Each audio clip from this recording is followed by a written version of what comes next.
Daily news के discussion के series में आज जो हम लोग देखेंगे वो देखेंगे सरकार की दो नई स्कीम। ठीक है, गवर्नमेंट ने दो स्कीम लॉन्च की है। एक की है सेंट्रल गवर्नमेंट जिसका नाम है एम्प्लॉयमेंट लिंक्ड इंसेंटिव स्कीम, और दूसरा जो है वो बिहार गवर्नमेंट का किया हुआ है। यानी बिहार स्पेशल में हम लोग देखेंगे, क्या देखेंगे कि मुख्यमंत्री के द्वारा मुख्यमंत्री प्रतियोगिता योजना 2025, ठीक है, मुख्यमंत्री प्रतिज्ञा योजना 2025 लॉन्च किया गया है।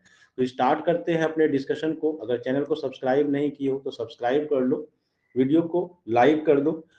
तो सबसे पहले जब भी हम लोग कोई स्कीम को पढ़ते हैं तो सबसे पहले हम लोग को जानना होता है कि वो स्कीम किस मिनिस्ट्री के द्वारा लॉन्च की गई है, मतलब मिनिस्ट्री कौन होगी जो इसको इम्प्लीमेंट में लाएगी। और दूसरा इंपॉर्टेंट पॉइंट होता है वो होता है कि डिपार्टमेंट, मिनिस्ट्री के अंदर एक डिपार्टमेंट होता है। अगर सेंट्रल गवर्नमेंट की हम बात कर रहे हैं तो मिनिस्ट्री के अंदर एक डिपार्टमेंट होगा, जो डिपार्टमेंट को ये जिम्मेदारी दी जाती है उस स्कीम को इम्प्लीमेंट करने की। तो जैसा कि सेंट्रल गवर्नमेंट के द्वारा ये स्कीम लॉन्च की गई है, एम्प्लॉयमेंट लिंक्ड इंसेंटिव स्कीम, ठीक है। तो इसका जो मिनिस्ट्री है, मिनिस्ट्री जो होगा वो होगा ministry of labour and employment. ये पीआईबी का फोटो है, क्योंकि गवर्नमेंट का ही जो डेटा है उसी को यूज करना है हम लोग को एग्जामिनेशन पॉइंट ऑफ व्यू से, तो हम लोग उसी को देखेंगे। तो गवर्नमेंट ने जो सेंट्रल गवर्नमेंट की मिनिस्ट्री है, ministry of labour and employment, इसके द्वारा ये लॉन्च किया गया है। और इसका जो डिपार्टमेंट है, ठीक है, इसका जो डिपार्टमेंट है जो इस स्कीम को इम्प्लीमेंट करेगी वो डिपार्टमेंट है ईपीएफओ, ठीक है। इसके द्वारा ये किया जाएगा। टारगेट क्या है इसका? टारगेट है कि इनहेंस करना है जॉब क्रिएशन को, एम्प्लॉयबिलिटी को बढ़ाना है, सोशल सिक्योरिटी को बढ़ाना है। मतलब क्या हुआ कि ये आपके एम्प्लॉयमेंट और जॉब से रिलेटेड एक स्कीम है जिसमें कोशिश की जा रही है कि नंबर ऑफ जॉब्स को इंक्रीज किया जाए, जिसमें एम किया जा रहा है लगभग 3.5 करोड़ 3.5 करोड़ जॉब क्रिएट करने की बात की जा रही है कि 3.5 करोड़ जॉब, नया नया जॉब क्रिएट होगा। वहीं पर 1.92 करोड़ इम्प्लाई जो होंगे वो इसमें फर्स्ट टाइम इम्प्लाई, मतलब जिनको पहली बार नौकरी करने के लिए आएंगे वो इसमें उनको फायदा होगा। समझते हैं इसी प्रकार का दो स्कीम और गवर्नमेंट के द्वारा लॉन्च किया गया था। एक था पीएलआई, प्रोडक्शन लिंक इंसेंटिव, और एक था डीएलआई, ठीक है, डिजाइन लिंक इंसेंटिव। ये दोनों क्या था? प्रोडक्शन लिंक इंसेंटिव में था कि मैन्युफैक्चरिंग सेक्टर को डेवलप, मतलब मैन्युफैक्चरिंग सेक्टर को बूस्ट करना है, मैन्युफैक्चरिंग सेक्टर जो है उसको बूस्ट करना है। तो उसमें उन कंपनियों को परफॉर्मेंस लिंक इंसेंटिव देने की बात की गई थी, ताकि आपका कितना सेल होता है, आप कितना प्रोडक्ट मैन्युफैक्चर करते हैं डोमेस्टिक यूनिट से, इस पर उनको इंसेंटिव दी जा रही थी, जिससे कि वो कंपनियां थोड़ा इंकरेज हो और वो और ज्यादा मैन्युफैक्चरिंग को कर सके। तो एक ये था। दूसरा डिजाइन लिंक था, ये सेमीकंडक्टर के एरिया में किया गया था।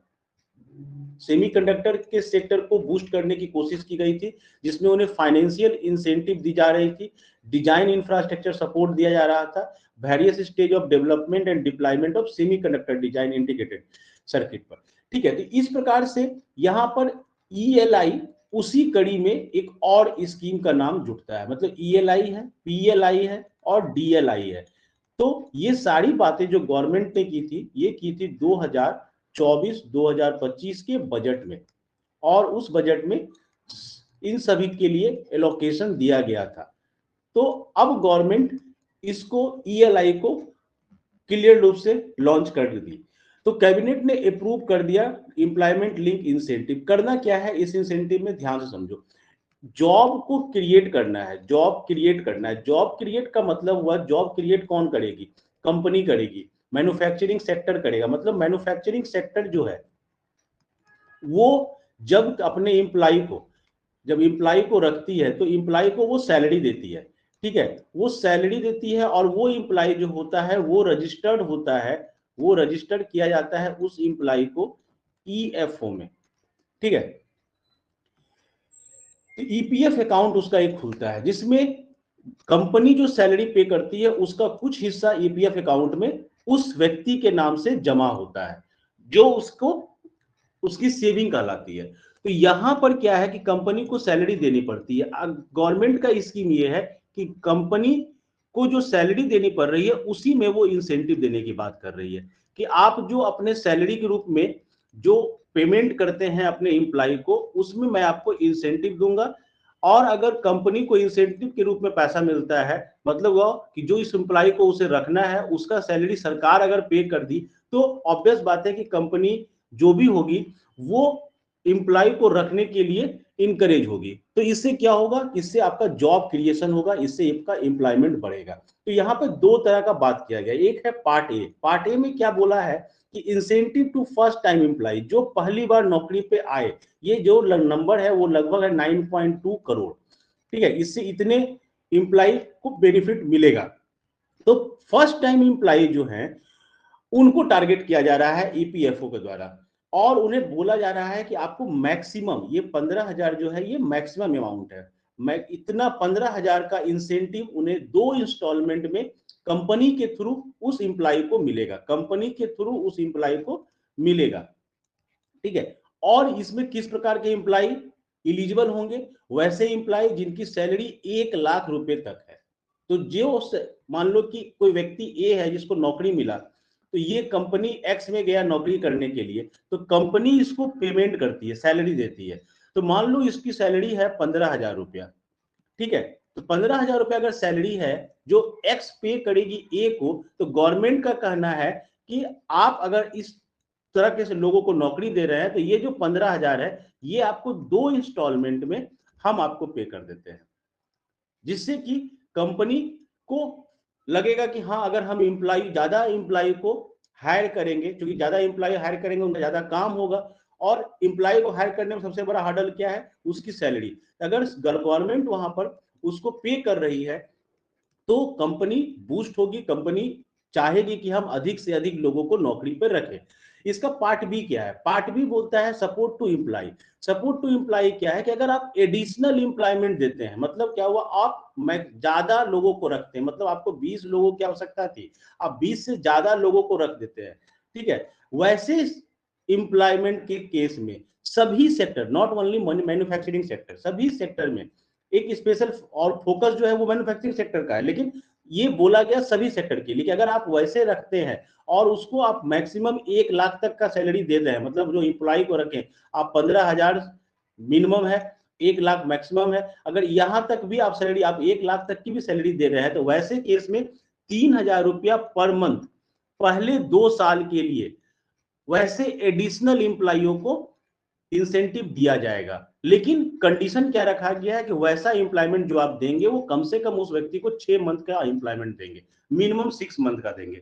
और अगर ऐसा आप करते हैं तो उस एम्प्लॉय को 3,000 रुपया पर मंथ 2 साल के लिए हम इसको देते रहेंगे। और मैन्युफैक्चरिंग सेक्टर को चूंकि स्पेशल फोकस दिया गया है, तो इनको ये वाला बात तीसरे और चौथे साल के लिए भी किया गया। मतलब क्या हुआ कि मैन्युफैक्चरिंग सेक्टर जो होगा, जो मैन्युफैक्चरिंग सेक्टर है, इसको first, second, third and fourth year तक उसके इंप्लाइयों को 3,000 रुपया पर मंथ का इंसेंटिव दिया देते जाएगा। और मैन्युफैक्चरिंग के अलावा जो सेक्टर्स होंगे उनको 2 साल के लिए, 1 and 2 years के लिए 3,000 का मंथली इंसेंटिव दिया जाएगा। तो इस प्रकार से ये स्कीम को लाने के पीछे का लॉजिक जो है वो यही है कि जॉब क्रिएशन होगा, कंपनियां बूस्ट होंगी, कंपनियां इंकरेज होंगी अधिक से अधिक लोगों को हायर करने के लिए, और जिससे क्या होगा कि अधिक से अधिक लोगों को नौकरी मिलेगी।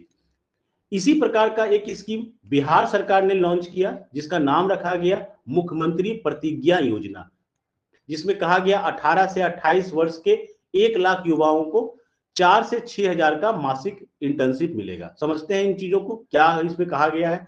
इसमें कहा गया है कि 12वीं पास, मतलब 12th अगर आप पास कर लिए हैं, या आप कौशल विकास केंद्र से कौशल का प्रशिक्षण प्राप्त कर लिए हैं और आपको कोई जॉब नहीं मिला है, इन दैट केस बिहार सरकार आपको 4,000 रुपया प्रति माह मानदेय का भुगतान करेगी। मतलब क्या हुआ कि अगर आपके पास जॉब नहीं है, तो जब तक आपको जॉब नहीं मिलता है तब तक आपको 4,000 का मंथली इंसेंटिव दिया जाएगा, बिहार गवर्नमेंट के द्वारा। कंडीशन क्या रखा गया है कि आप कम से कम 12th पास हो या आप कौशल प्रशिक्षण, मतलब जो आपका हर डिस्ट्रिक्ट में कौशल विकास केंद्र खोला गया था उसमें आप सर्टिफिकेट प्राप्त कर चुके हो। दूसरा केस रखा गया आईटीआई या डिप्लोमा। अगर आप आईटीआई करते हैं या डिप्लोमा होल्डर हैं तो आपको 5000 मिलेगा। अगर आप ग्रेजुएशन करते हैं, मास्टर कर लेते हैं तो आपको 6000 मिलेगा। और अपने घर से, अपने गृह जिला से बाहर जाकर इंटर्नशिप करते हैं तो 2000 प्रति माह, और राज्य से बाहर जाते हैं तो 5000 प्रति माह, जो 3 महीने तक आपको इंटर्नशिप दिया जाएगा। तो ये एक्चुअल में जो अनएम्प्लॉयमेंट है उसको ठीक करने की कोशिश, मतलब उसमें सपोर्ट करने की कोशिश की जा रही है। इंटर्नशिप की जो अवधि होगी वो कम से कम 3 से लेके 12 महीने तक की होनी चाहिए, और इसमें 18 से 28 साल के युवा जो होंगे इसके अंतर्गत आवेदन कर सकते हैं। तो दो इंपॉर्टेंट स्कीम था, एक सेंट्रल गवर्नमेंट की है, एक बिहार गवर्नमेंट की है। दोनों स्कीम इंपॉर्टेंट है क्योंकि ये स्कीम किस सेक्टर से जुड़ा हुआ है, ये सेक्टर होगा आपका एम्प्लॉयमेंट से जुड़ा हुआ स्कीम है। तो इससे चांसेस रहेंगे कि एग्जामिनेशन में आपको क्वेश्चन दिखे। तो आपको न्यूज का डिस्कशन समझ में अगर आया और आपने पूरा वीडियो देखा तो आपको थैंक यू। चैनल को सब्सक्राइब जरूर कर लेना, वीडियो को लाइक कर देना, शेयर कर लो और चैनल को जरूर सब्सक्राइब कर दो। Thank you.